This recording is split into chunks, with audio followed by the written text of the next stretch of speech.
Hi guys, welcome to this video of the making of a Rooikat bow by EBC Bows. My name's Afpi Kompian. I'm the boyer at EBC Bows. The EBC is actually my initials. I've been building bows for about 5 years now, and this bow is actually number 96. So I've built 95 for it. I tried to make the video very tutorial so that aspiring boyers out there will have some pointers and won't have to make the same mistakes that I made previously. So I hope you enjoy the video. I'll be making it in sections. The editing is taking incredibly long.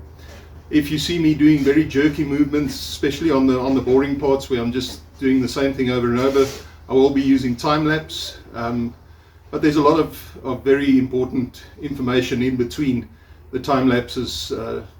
So yeah, let me know your comments and what you think of the video. The first part of the video I didn't show my face, and I realized that was very impersonal, so I changed that, but by then I'd already done the work, so I couldn't go back and refilm it and redo the work over. So hopefully you'll enjoy the video. Watch out for the next part. As I'm editing the videos, I've realized that takes an extremely long time. And by no means is it a professional editing job, so please don't judge me on the editing of the video, but rather on the content and whether you find it something that you can use. So yes, hope to see your comments and enjoy the video. So I've already cut the various parts for the riser of a Rooikat Take-down Recurve. You'll see the parts fit together as such.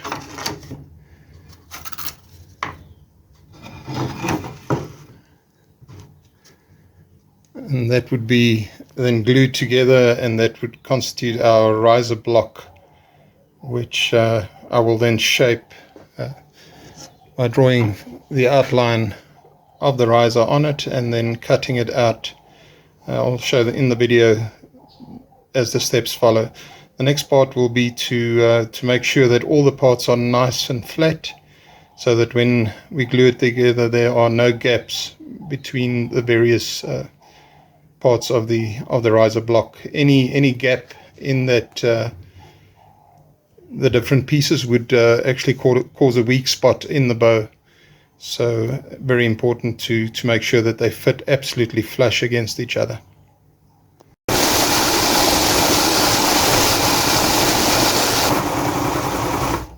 So what I do to make sure that the area is exactly flat is I use chalk to color in the wood, and then it becomes apparent where the sandpaper is not touching that the area is not exactly flat. You can actually see little ridge cuts from the saw that are starting to show due to the chalk on the wood.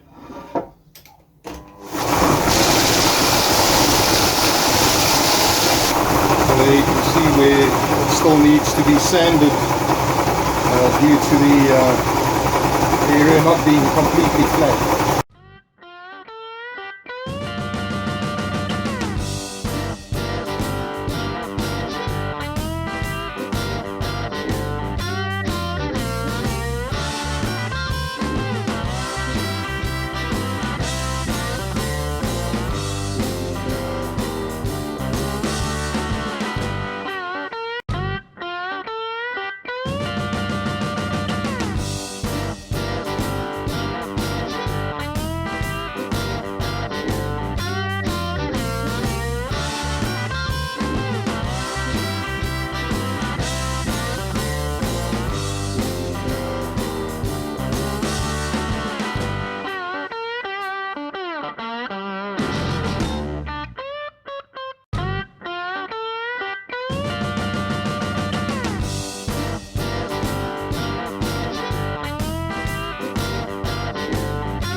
Okay, so now we see that from end to end it's nice and flat, so that means it's ready to be glued up. Be sure when you before you glue it to clean the parts with acetone to remove all of the chalk dust, because that would actually be detrimental to your gluing process. But it helps to, the chalk definitely helps to give us an indication of when it is flat. So now I'm starting on the thicker upper part of the riser.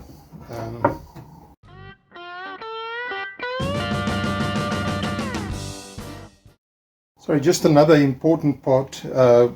When you are building your riser and you're choosing your piece of timber, it's important to give heed to the grain of the timber. So your grain needs to run from top to bottom of your riser, so from the front to the belly of the bow, so that you don't have it cross grain. That direction would make for a weaker riser, as the layers of the grain can actually split off. I learned this the hard way. With the first couple of risers I built, I didn't give heed to that, and one or two of them failed on me, simply because it would split between the grains of the earrings of the timber. So very important that your riser, from front of the bow to the back of the bow to the belly of the bow, your grain should run from top to bottom. So in other words, when you put tension on the bow, it would be against the grain and not in line with the grain. If you put tension in line with the grain, that can actually split up, and that could cause your riser to fail. So give heed to that. You'll notice also that from time to time, I run the timber over the round edge of this sanding machine.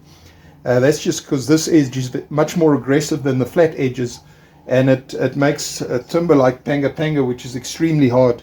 It just softens up the wood by running it across this aggressive part of the sander, and then running it along the flat side to get that flat, even surface.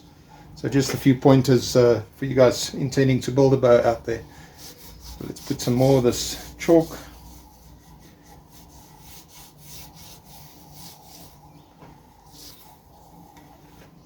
This is a slow and tedious process, but unfortunately a necessary one. As I said, if there's even a half a millimeter gap in between the layers, you creating potential for failure. So you want to make sure that those pieces fit absolutely flat onto each other.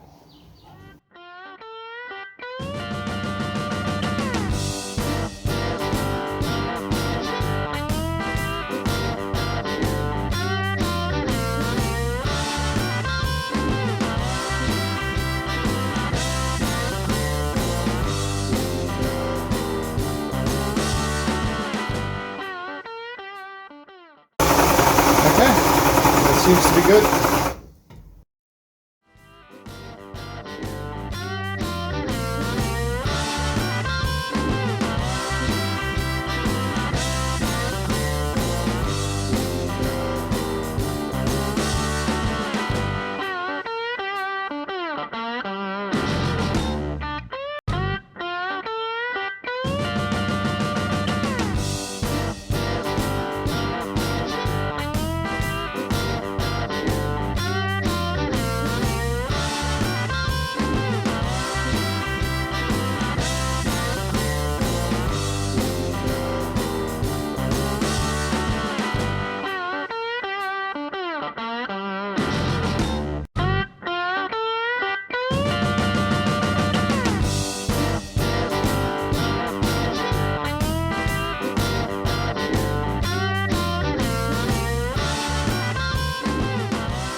So here we have the 5 different pieces that make up the riser, and we can see that it's nice and flush and flat. So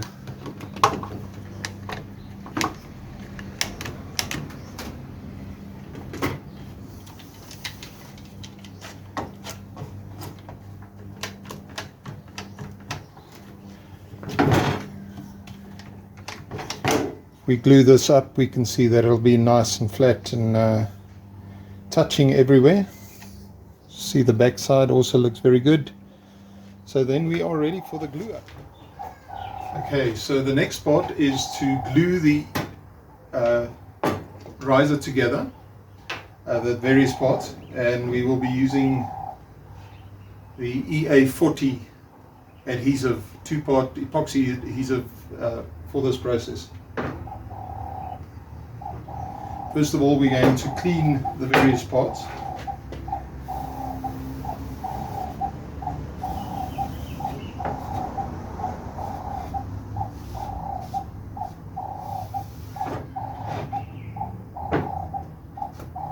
This is to remove all the dust and the chalk that we use to make sure that the parts are flat when sanding it. You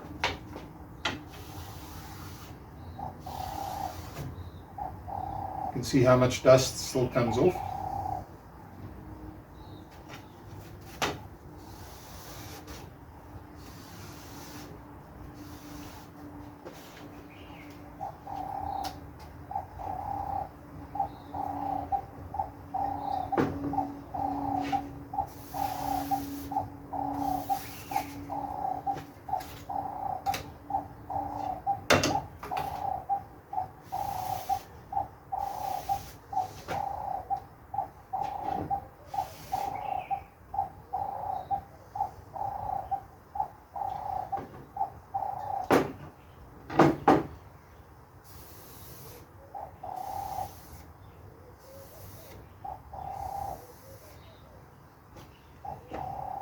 Okay, once that is done, just make sure that our workspace is also nice and dust free.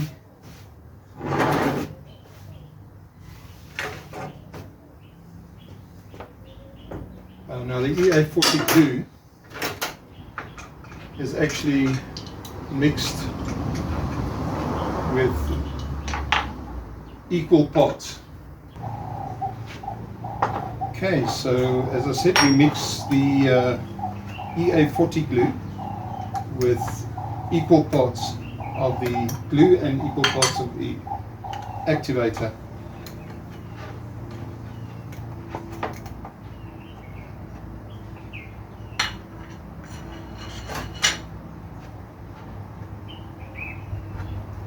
I got myself these little measuring spoons to make sure that I use equal parts of each.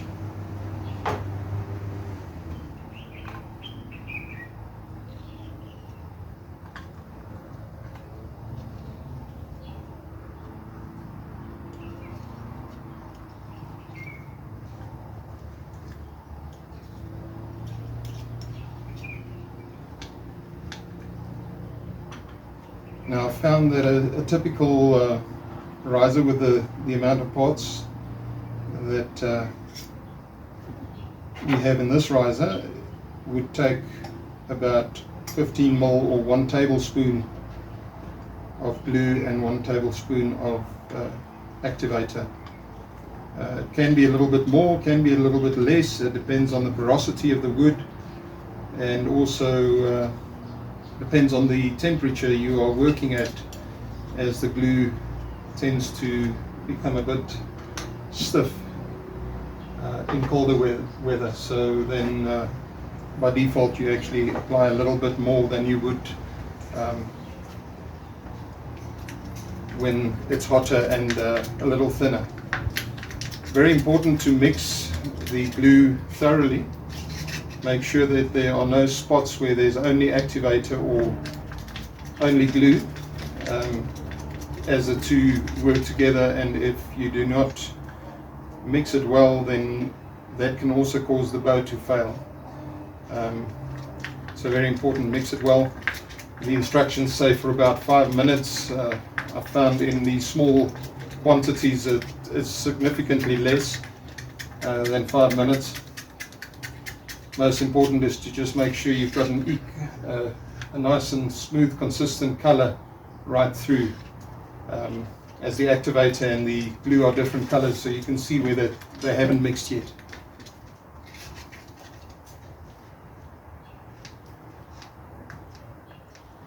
Okay, the glue is mixed and we are ready.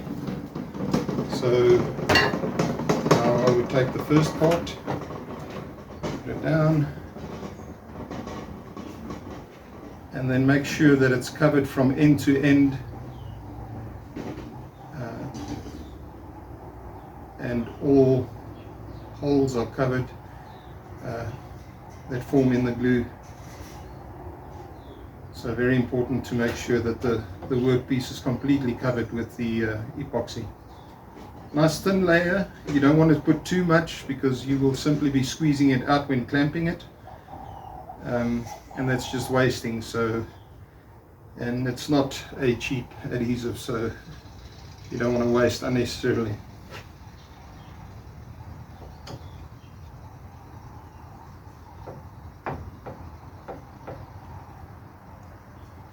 You can also buy the applicator that Smooth On provides for the glue, but I found that these little scrapers work quite well, and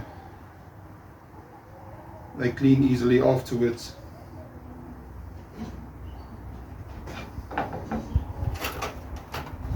First part is done. Important that you cover each side of each workpiece to make sure that there's no parts of the wood that don't get adhesive.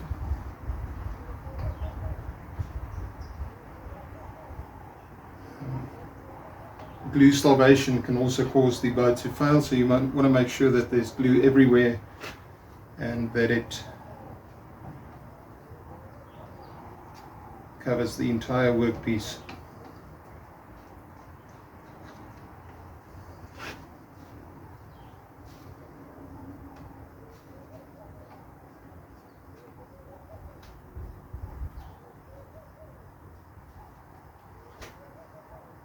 So once you've glued the one side of the piece, you put it on the other one and then continue to glue the other side.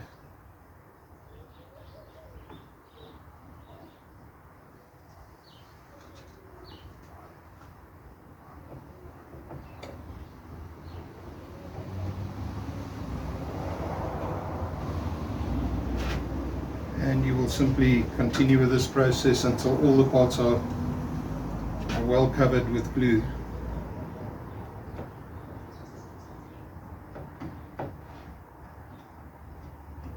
As I said, it's very important that there are no gaps in your gluing, so that you don't have a piece that is glue starved, if you want to call it that.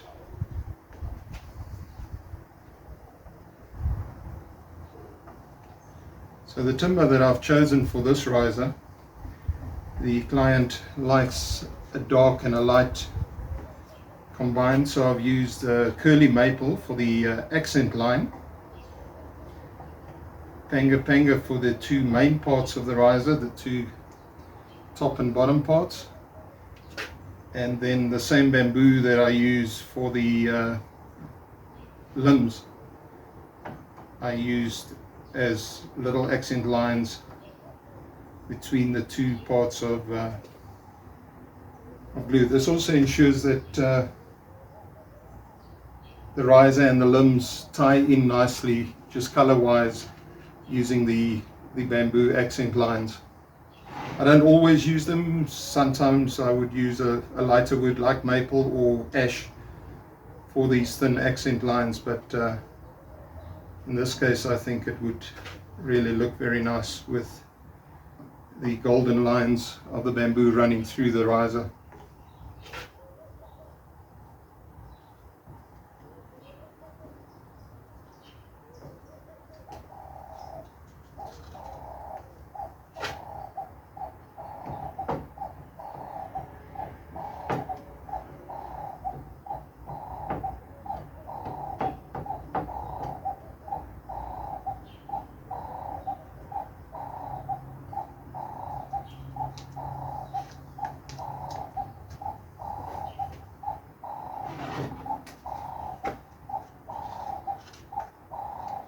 I don't know if you can hear the doves in the trees just outside my workshop.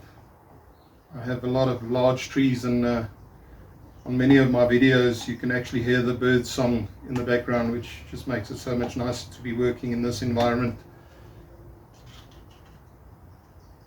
with nature all around you. I think most archers are also nature lovers, and yeah,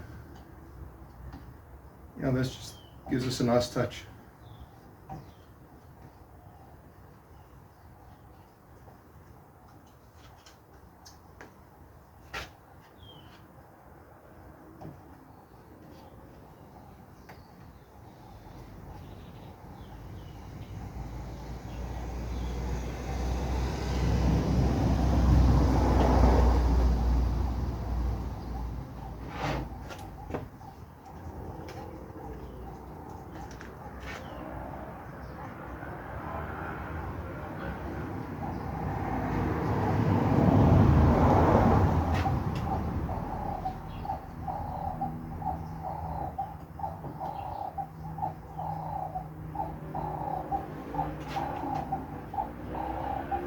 So you also want to make sure that there are no thick lumps of adhesive sticking to the workpiece. You'll see that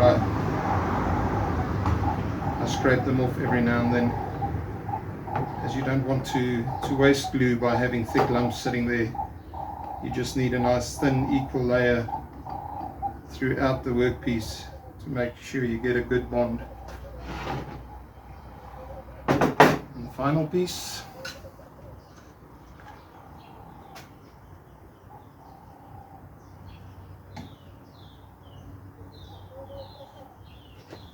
Very important to make sure that you take all the dust off the workpieces, as the glue will bond with the dust and then cause the riser to fail should you not clean it properly before gluing.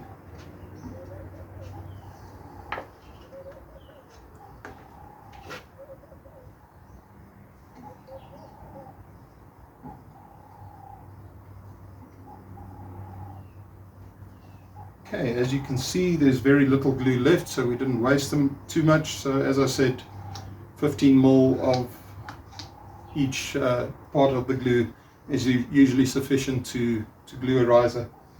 I do have nice warm weather here in South Africa today, Gauteng, South Africa, so that's why the glue spreads nicely as well. In winter months, when it's very cold, you can actually put the glue into your oven for a little while, just to heat it up slightly so that it becomes more runny, so that it'll spread better, to ensure that you don't add too much glue to the joints. Okay, so there we go. Now we just want to make sure that everything is nicely aligned, and then we're going to clamp.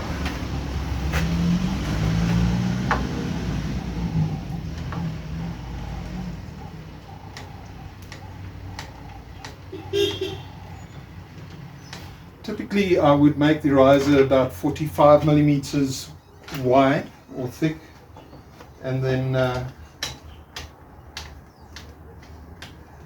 once the riser block is glued together, I would then plane it down to about 40 millimeters, which is the average thickness of my risers, of my bows.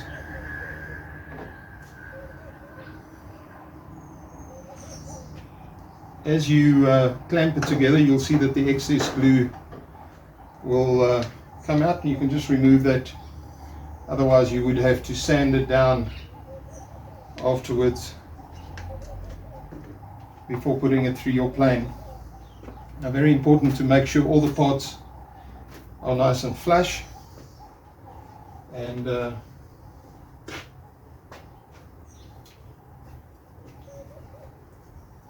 that the whole riser is equally clamped right through.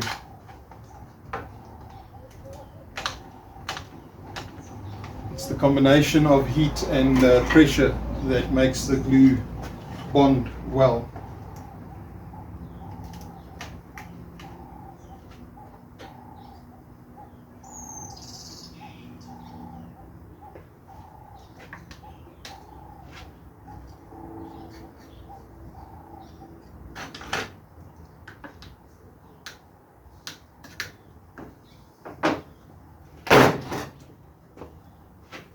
far side where I pushed it down on my workbench. I'll also just scrape the excess off a little bit. You can see there's quite a bit of glue that does come out, but I would rather waste a little bit of glue instead of having the bow fail on me.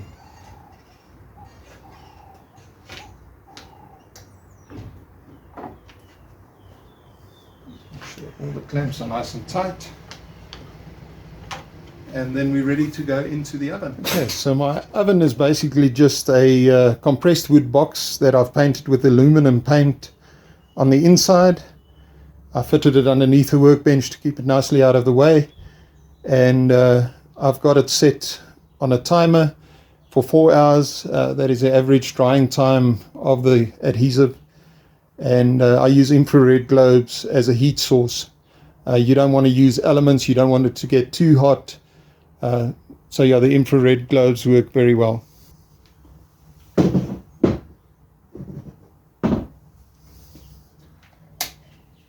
can see the glow of the infrared globes there.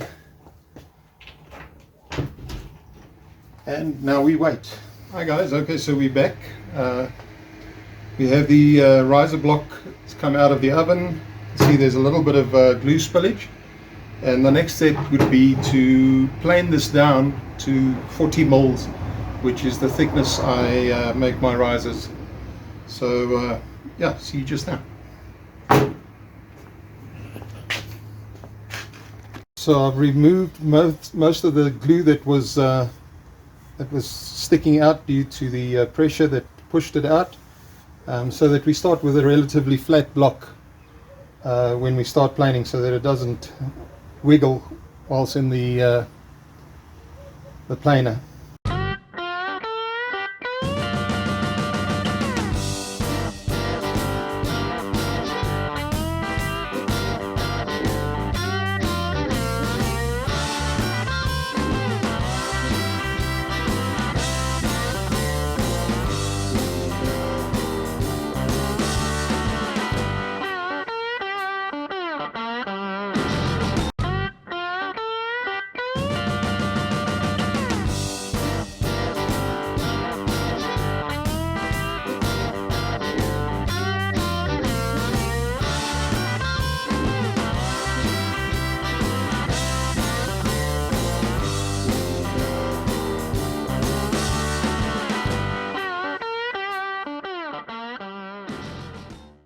So important when you're working with really hard woods such as panga, ironwood, etc. I set the limit on the thickness planer very low, so that it only takes a very small shaving off at a time. If you do it too thick, try to take too much off at one time, then it tends to chip the wood, which you obviously don't want. This is one of the tools that you as a bowyer would definitely be able to utilize. It's a digitized vernier caliper. So I'm just going to measure how thick we are now. We're at 42.32 millimeters, 42.4 millimeters. So take it down another 2 mil or so.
Okay, so I'm sitting at about 40.5 millimeters,